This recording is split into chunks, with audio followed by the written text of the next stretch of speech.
que possamos...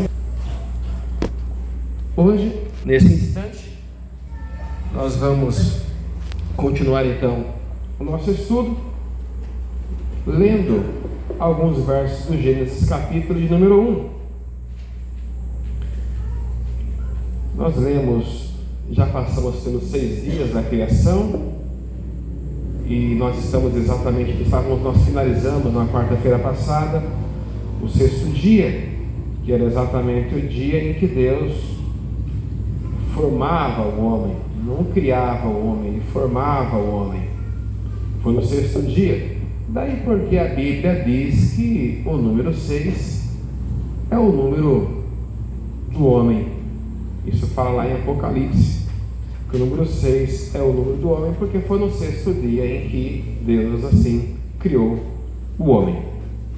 E quando Deus forma o homem, a gente vê algumas características bem diferentes de tudo quanto Deus até ali havia feito. Até então Deus ia falando, haja, haja, e ele ia liberando uma palavra criadora, e tudo ia surgindo, se fazendo. No verso 26 de Gênesis 1, a gente vê que é bem diferente no instante em que ele forma o homem, né? Façamos, já não é mais haja, é façamos. Aí Deus forma o homem. Não somente forma o homem, mas a Bíblia fala que ele forma o homem conforme a sua imagem e semelhança. Era para olhar para o homem e se lembrar de Deus. E o homem tem uma capacidade incrível nesse sentido, né? Às vezes a gente vê uma ação humana, seja num ambiente artístico, ou musical, ou esportivo, um dom, porque a Bíblia que diz que todo dom perfeito vem de Deus. Aí você olha aquela expressão humana, e você fala, puxa vida, é só Deus mesmo para fazer uma obra como essa, ou capacitar o homem a fazer uma obra como essa. Deus coloca a sua imagem no homem, além de formar o homem, põe a sua imagem no homem, e dá ao homem, pelo que a Bíblia assim nos diz também, em Salmos 8, verso 3 a 6, não precisa ler, estou só citando, um status muito diferente de toda a obra criada, né? O salmista fala assim, que Deus criou o homem um pouco menor do que os anjos, ou seja, entre toda a escala de criação celestial que Deus havia feito, ele dá ao homem, ele fala assim, um pouco menor do que os anjos. E é tão honroso o lugar que Deus colocou o homem, que a Bíblia também diz que a função da igreja, o trabalho da igreja, a Bíblia diz que os anjos atentam para isso. Os anjos olham e falam, puxa, sim, mas não foi dada aos anjos essa função. Por exemplo, evangelizar, falar de Jesus, não foi dada a eles. Então, a Bíblia diz que os anjos olham e eles atentam para isso, mas não foi dada a eles essa honra. E aí, na continuação do capítulo 1 de Gênesis, a partir do versículo 27, verso 28, Deus, enquanto cria o homem, ele expressa vários verbos poderosos que vão fazer parte da natureza, da capacidade que Deus está dando ao homem. Então, veja que coisa impressionante. São 5 verbos que eu contei aqui no verso de número 26. Olha lá. Frutificai, multiplicai, enchei, sujeitai, dominai. São 6 palavras que Deus expressa ao homem, dando a ele essa capacidade. A gente vê às vezes, irmãos, como que pode um ser humano elaborar certas coisas extraordinárias, uma capacidade de frutificar, de multiplicar, de encher, que é impressionante. É só Deus mesmo para dar uma capacidade como essa, né? Veja o criador do iPhone, né? Que mente genial era essa, de criar um instrumento, né? Enfim, importa, veja a capacidade desse ser humano, né? Bill Gates, que disse quando ele criava o computador, ele dizia, olha, porque a informação essa ideia da internet, a informação ela estará nas pontas dos dedos. E veja, isso aí foi para o planeta inteiro. E quem fica sem internet hoje, quem fica sem, se um aplicativo, um WhatsApp fica fora do ar, você fica desesperado, porque tem o trabalho, tanta coisa, enfim. A capacidade que Deus dá ao homem de frutificar, multiplicar, encher, sujeitar e dominar, é impressionante, tudo isso. Esses verbos, Deus o abençoou. A Bíblia fala que Deus abençoou. E o que é abençoar? Abençoar é expressar palavras positivas em relação àquela criação. Então Deus cria o homem, Deus forma o homem, a sua imagem, a sua semelhança, sopra nele o fôlego de vida e começa a abençoar. Olha, você vai frutificar, você vai multiplicar, você vai encher, você vai ter capacidade para sujeitar e você vai poder também dominar. Olha as palavras que Deus expressa em direção ao homem. Agora, era muita coisa para o homem fazer, muita coisa. Agora, como é que o homem ia conseguir fazer tudo isso? Não era simples, está sozinho ali. Frutificar, multiplicar, encher, sujeitar, dominar, de que jeito? Aí vem o verso 29 e fala algo interessante. Diz assim: eis que vos tenho dado a toda a erva que dá semente. Ou seja, Deus não dá, olha ali, Deus não dá nada pronto para ninguém. Deus não deu nada pronto para Adão. Deus mostrou o projeto, Deus falou: eu estou aqui. Deus soprou vida nas narinas de Adão, mostrou a ele qual era o propósito, mas Deus não deu nada pronto. Deus falou assim: olha, eu te dei a semente está ali, tem tudo para dar certo, a semente está aqui. Deus não dá nada pronto, mas Deus dá a semente. Amém, igreja? Amém. Deus não dá. Às vezes ele podia dar algo pronto, mas não dá. Eu lembro de quando ele estava lá com Pedro e dormiram lá naquela pousada, e ele precisava era uma ocasião em que Jesus precisava de dinheiro literalmente mesmo, para pagar lá o pouso deles lá naquela região. Era só, não sei, podia fazer aparecer dinheiro, não é difícil fazer isso para Jesus, sei lá, uma coisa, soprar isso, aparecer dinheiro. Não, ele pegou, falou para Pedro: Pedro, o que eles estão cobrando aí? Estão cobrando que se pague a estadia que a gente passou aqui. Aí Jesus disse a Pedro: tá bom, Pedro, mas eles cobram isso dos filhos ou dos estrangeiros? Aí Jesus disse: não, eles cobram só dos estrangeiros. Jesus: então, entendi, não era necessário a gente pagar então, porque nós somos filhos, não somos estrangeiros. Mas Pedro, só para não falar, para não ficar falando da gente por aí que a gente não paga, vai lá, pega a sua vara, vai pescar. Veja, então Jesus começa a dar diretriz para Pedro e ir lá buscar. E do peixe que Pedro pescou, ali estava o dinheiro. Não era mais fácil dar o dinheiro? Sim, mas Deus não dá nada pronto para ninguém. Deus dá um projeto, Deus coloca um desejo no seu coração, é uma semente que Ele coloca, né? Mas não vem pronto, mas a semente Ele dá. Não vai nem pagar, mas Ele fez questão de pagar bem assim, né? Às vezes, para não falar, você fala: tá bom, é isso mesmo. Só para encerrar já a conversa. E Jesus fez assim: não tá, vai lá, então paga então, vai, só para não ficarem falando da gente por aí. Quantas vezes a gente faz isso, né? Você está certo, mas para evitar comentário, você se passa por errado, só para encerrar a discussão. E Jesus fez assim, e foi lá, e Pedro traz ali o peixe, de dentro do peixe tinha o dinheiro que ele assim precisava. Mas Deus dava a semente. A semente é o processo, né, irmãos? Nada pronto, né?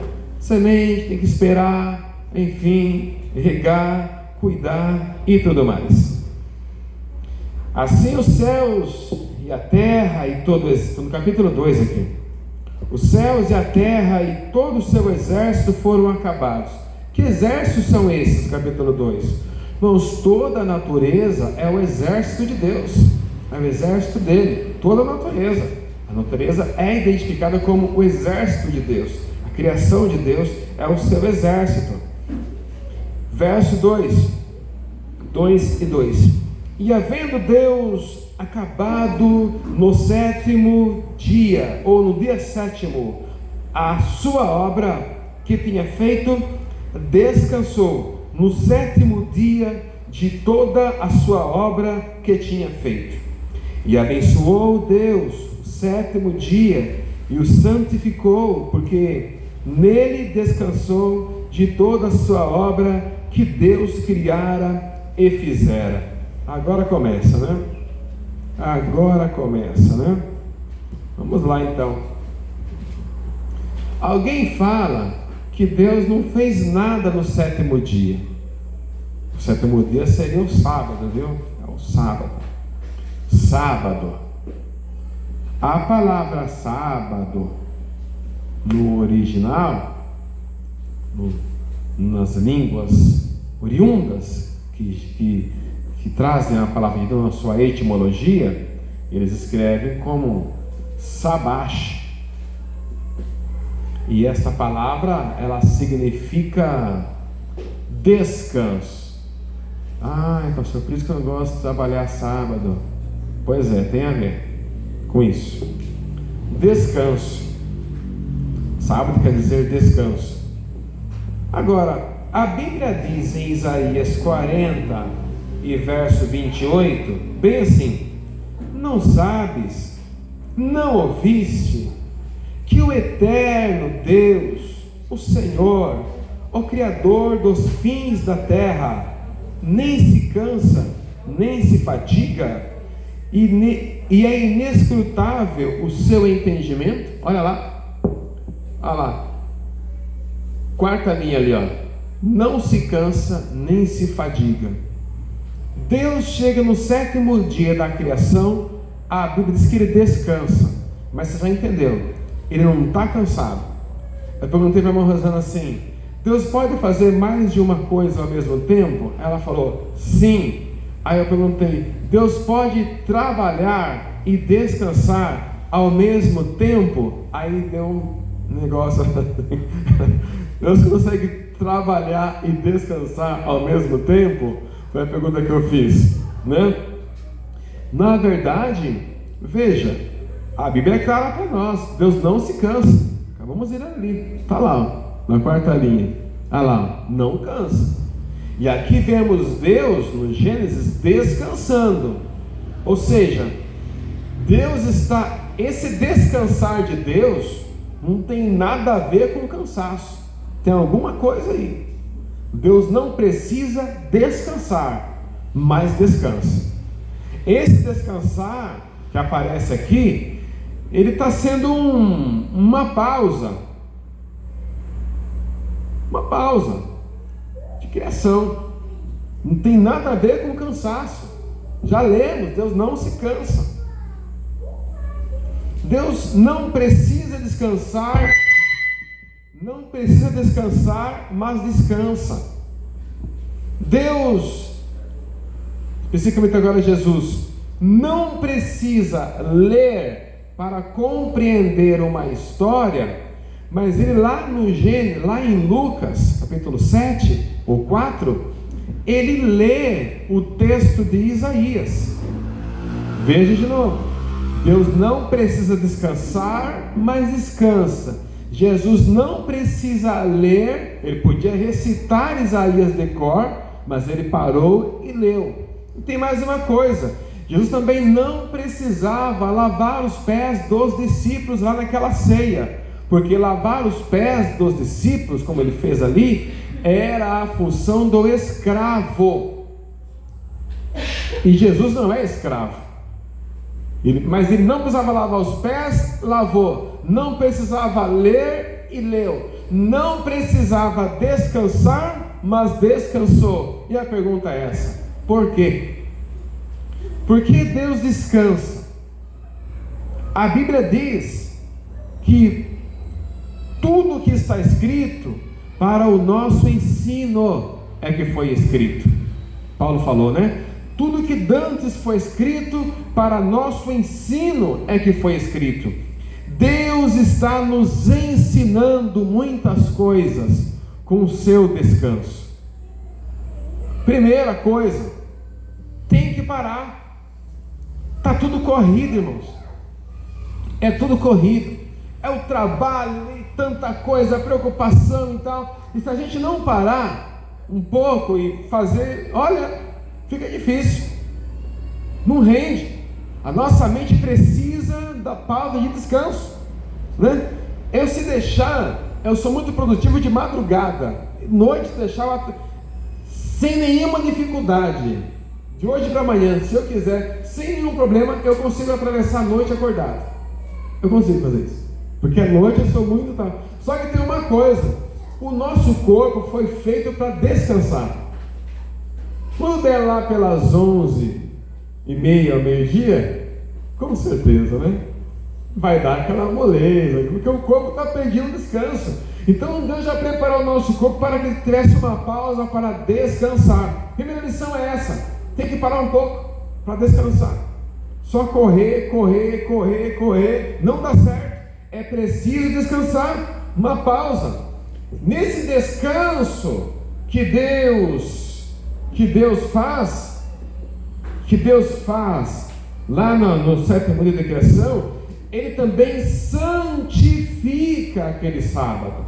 Ele consagra aquele dia. Ou seja, tem algumas religiões que consagram a segunda-feira, outras, no caso do povo judeu, sábado. Os cristãos, culturalmente, o domingo. Cada religião pega um dia.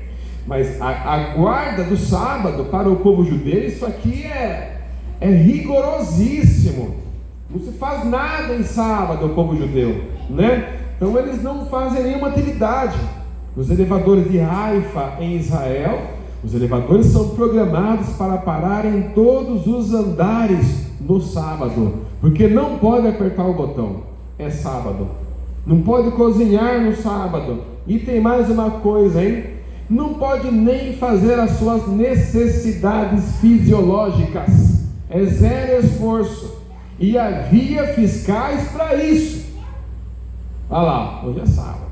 Olha lá. Então, hoje não. Aperta aí, aguenta até as 6 da tarde, depois você vai. Era bem rigoroso mesmo. Nenhuma atividade. Então, santificaram um dia para fazer isso. Então veja, irmãos, acaba que a ideia de termos aquele dia especial, aquele momento especial com Deus, né? Às vezes a gente vê quando teve que fechar as igrejas na pandemia, e daí a gente teve que ficar em casa no domingo à noite, né? Meu Deus, que estranho. Nossa, muito estranho, como assim? Ficar em casa já é domingo, era dia de ir para a igreja. Mas a gente achava estranho porque não era normal. Era o dia que a gente estava acostumado a cultuar, adorar a Deus. Então a ideia de, olha quanta coisa aqui, descansar, a ideia de ter uma pausa, a ideia de separar um dia para santificar, separar esse período entre você e Deus. Amém, igreja?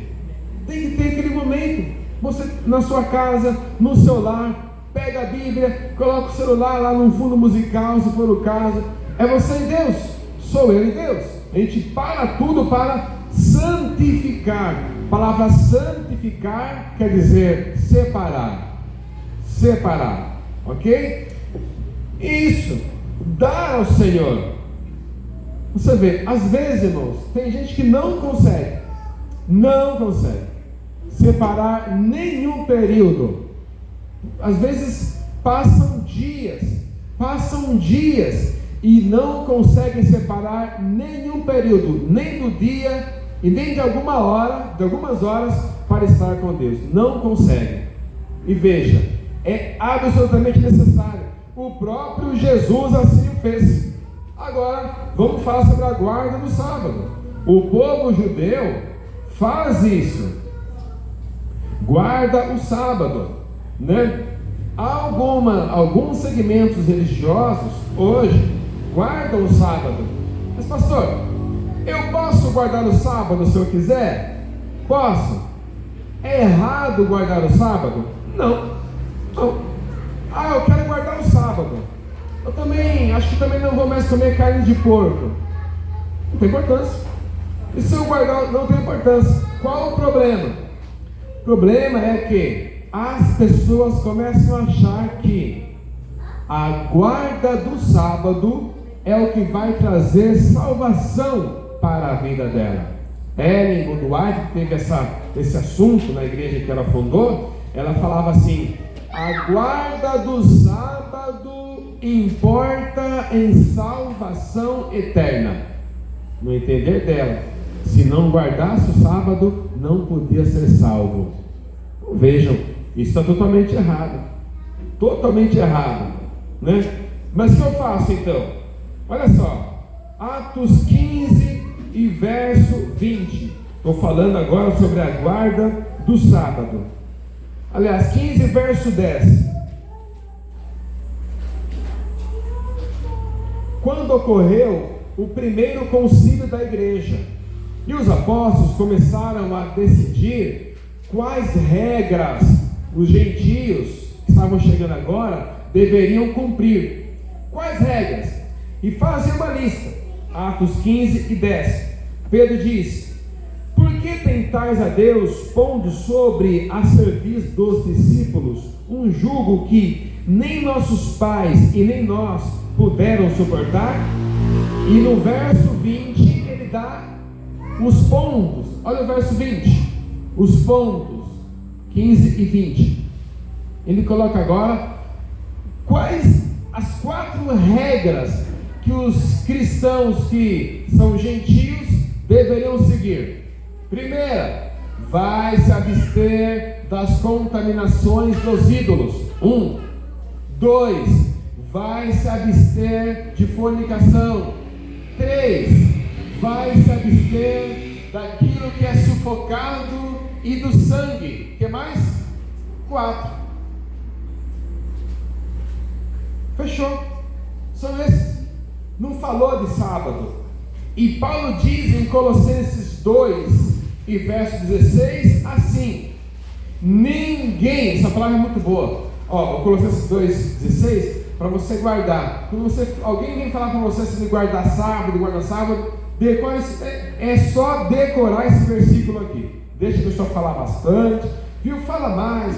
Quando ela acabar de falar, se você acabou de falar, já acabou de falar tudo do sábado? Já? Então tá bom, deixa eu falar só um versículo para você. Portanto, deixa ele falar tudo, tá? Deixa ele esgotar a metralhadora dele. Aí você tira só isso aqui, ó.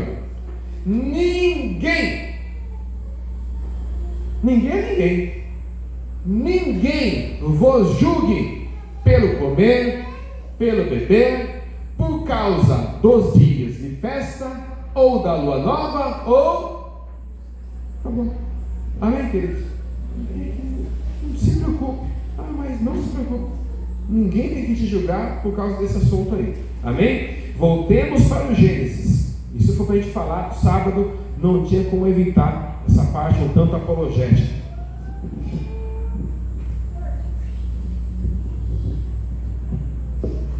E continua.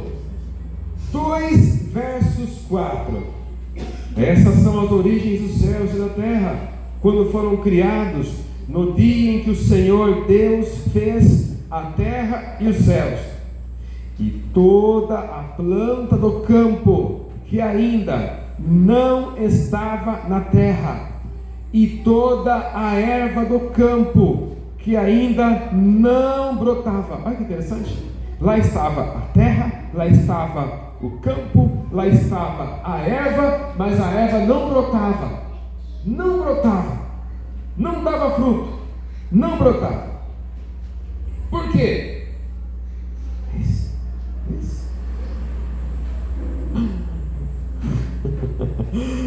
Não brotava, porque o Senhor não tinha feito chover sobre a terra.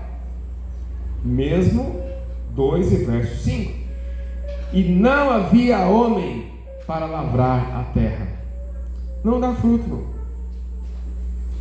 A erva não dava fruto. Por que não dava fruto? Não tinha quem cuidasse. Não tinha quem cuidasse. Não dá fruto. Estava só a erva ali. Não tinha quem cuidasse, não dá fruto. Enquanto não tivesse alguém para fazer, para organizar, para cuidar, a erva não dá fruto. Às vezes a gente tem que lembrar que enquanto a gente não se responsabiliza na nossa responsabilidade e compromisso, o que a gente está fazendo não vai dar fruto. Não tem quem cuide. Não havia homem para lavrar a terra, então não tem fruto. Verso 7. E formou o Senhor Deus o homem do pó da terra, soprou os seus narizes o fôlego da vida, e o homem foi feito alma vivente. Interessante. Do pó da terra. Existe na composição do corpo humano pelo menos 26 elementos. 26 elementos que tem no corpo do homem e tem na terra. Olha que interessante isso. Como que Moisés, né? Como que ele sabia disso? Que tinha tantos elementos que tem na terra, também tem no homem.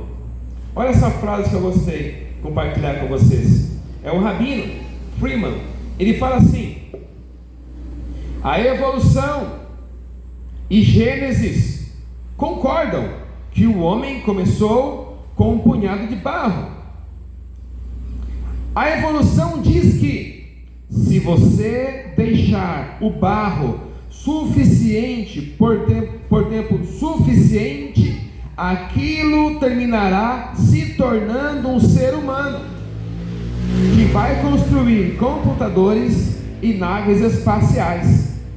O Gênesis diz que você precisa de uma força inteligente para que isso aconteça. Os dois creem que começou do barro, mas a evolução fala: não, deixa o barro parado aqui, em algum momento vai gerar vida aqui, e ela vai virar um homem, vai gerar uma máquina, vai virar um computador, vai até a lua sozinho. A gente também crê que começou do barro, mas nós cremos que precisou de uma mente inteligente para criar tudo isso, né? No barro sozinho. Há uma teoria que eles chamam de teoria da autoevolução. Autoevolução. Ou seja, a Terra, ela criou ela mesma. Interessante? Ela criou ela mesma. E tem um livro muito bom que eu tenho em casa, de Scroll, e ele fala sobre isso. Ele fala essa frase aqui: não tem como a teoria da autoevolução ter sentido. Por quê? Para que a Terra criasse ela mesma, ela teria que existir e não existir ao mesmo tempo. Dá isso, irmão? Se ela vai criar ela tem que existir e tem que não existir ao mesmo tempo. Tem condição um negócio desse? Não tem como. Precisava que alguma mente, no caso Deus, viesse ali e gerasse tudo isso. É isso que ele quer dizer. E soprou em seus narizes o fôlego da vida, e o homem foi feito alma vivente. Plantou o Senhor Deus um jardim no Éden, na banda do Oriente, e pôs ali o homem. Então Deus não fez o homem no jardim, fez o homem em algum lugar. Em algum lugar. De algum jeito o Adão chegou ali. De algum jeito. Ou ele foi andando, foi caminhando. Hoje Deus colocou você aqui, ó, nessa noite. Uns vieram de carro, outros vieram andando, mas Deus te colocou aqui hoje. Você está aqui hoje, porque Deus te colocou. Então quando fala Deus pôs Adão, eu não sei como que Adão chegou até ali. Andando, puxa, pôs ali. Alguém imagina Deus levantando ele? Eu não imagino assim. Imagina Adão, mas andando. E lá tem duas árvores, hein? Verso 9. E o Senhor fez brotar, agora sim, agora dá fruto, viu? Agora tem quem cuide, tem quem zele, tem alguém, agora sim, agora vai começar a aparecer os frutos. E o Senhor Deus fez brotar da terra toda árvore agradável, boa para a comida, e a árvore da vida, no meio do jardim, no meio a árvore da vida, e a árvore da ciência, do bem e do mal. Verso 16, 15 aliás. E tomou o Senhor Deus o homem, e o pôs no jardim, para lavrar e guardar. E ordenou o Senhor Deus ao homem, dizendo: olha, Adão, de toda a árvore do jardim comerás livremente, mas da árvore da ciência, do bem e do mal, não comerás, porque no dia em que dela comeres, certamente morrerás. É sempre assim, né? Parece que a gente é estimulado pelo proibido. Deus colocasse o Adão no jardim e não falasse nada, né? Adão, quem sabe, estava lá até hoje, né? Colocou lá as duas árvores. Olha, Adão, tem duas árvores aí, tá? Ó, Adão, pode ir ali, você pode pular na cachoeira, pode mexer em tudo aqui, tá?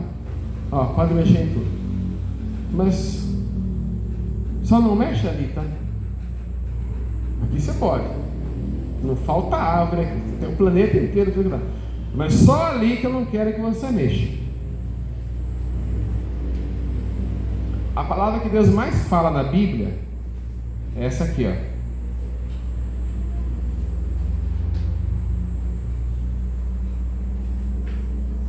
Não. Essa é a palavra que mais tem na Bíblia para o homem. O tempo todo Deus fala não. Tem até uma expressão, um livro que eu li antigamente, que falava assim: aprendendo a dizer não com Deus. Não. Às vezes a gente se dá muito mal porque a gente não gosta de dar essa palavra aqui. A gente não gosta. Tudo a gente fala assim: ah, irmão é tão bonzinho. Tudo ele fala assim. Tudo é assim. Ela é tão bonzinha, é tão boazinha. Ai, meu amor, tudo sim. Tudo sim. E falar sim para tudo, irmãos. Dia que você precisar falar um não, olha, que difícil que vai ser. Mas Deus está lá: não, Adão, aqui não, tá? Pode pegar lá, aqui não. Árvore da ciência, do bem e do mal. E disse o Senhor Deus: e vai morrer, viu? Certamente morrerás. Não era uma morte só física, era uma morte espiritual também, porque a desobediência gera a morte. Gera a morte, não tem jeito.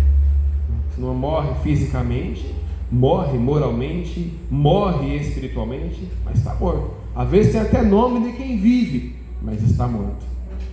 A desobediência gera a morte. Certamente morrerás. Até aqui estava tudo bom, estava tudo ótimo. Viu Deus que era bom? Viu Deus que era bom? Olha lá, viu Deus que era bom? Mais de 7 vezes aparece essa frase no Gênesis. E viu Deus que era bom.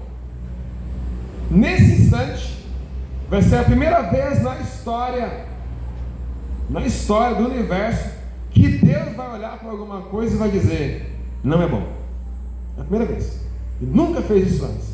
É a primeira vez que ele vai falar: não é bom. E o primeiro não é bom de Deus vem no versículo 18. Disse o Senhor Deus. Está conversando, né? Ele, a trindade ali. Não é bom. Diga que não é bom. Não é bom que o homem esteja só. Esse só, a gente fala de solidão. A princípio da solidão. A gente, toda vez que a gente está com algum problema, alguma coisa, a gente quer ficar sozinho. Não quero falar com ninguém, quero ficar sozinho. Eu não vou lá não, quero ficar sozinho aqui. É a pior coisa que você faz. Quando a gente está sozinho, a gente dá razão para a gente mesmo. Deus disse que não é bom ter um amigo para conversar, alguém para desabafar, compartilhar um problema, seja um cônjuge, seja um amigo, seja um homem de Deus ou uma mulher de Deus. É bom ter um ombro, alguém para a gente conversar. Isso é muito bom. Não decida sozinho, sempre escute alguém um pouco mais de experiência e tudo mais. Não chega tomando decisão não. Para, escute. Acho interessante esses homens que tomam decisão sobre coisas grandiosas. Tinha um programa chamado O Aprendiz. Eu converso sempre sobre isso com os jovens. Naquele programa estava aquele homem milionário no meio ali. No caso era o Roberto Justo, sentado. Ele dava a tarefa para 2 grupos ou 3. Fazia aquela tarefa. Quando voltava, ele tinha uma decisão formada, mas ele não decidia. Ele parava, tinha sua avaliação, olhava para o especialista aqui e falava assim: fulano, o que você achou do desempenho da equipe? Ok. Aí do outro: fulano, e você? O que você achou? Daí ele falava. Depois que os 2 falavam, aí ele falava: então, tal, você está demitido. Sempre demitir alguém, mas sempre ouvia. Então, quantas decisões horríveis a gente toma só porque não parou para ouvir. Se parasse para ouvir alguém, escutar, teríamos tomado uma decisão mais correta.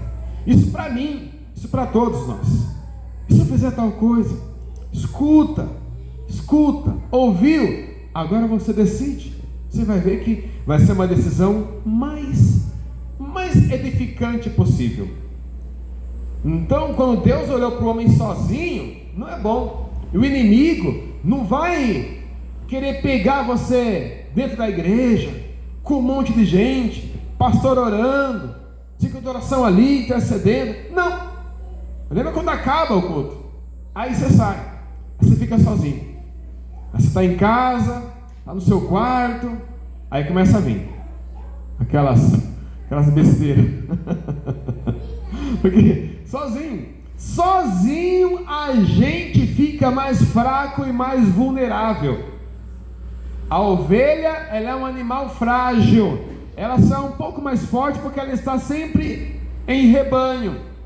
E quando o lobo vai atacar, ele não pega a ovelha da ponta, ele pega a ovelha mais dispersa, a mais distraída, a que está mais distante do rebanho. É essa que ele pega, que está mais fraca. Ele pega, puxou ali, e continua o rebanho. Então, não fique sozinho.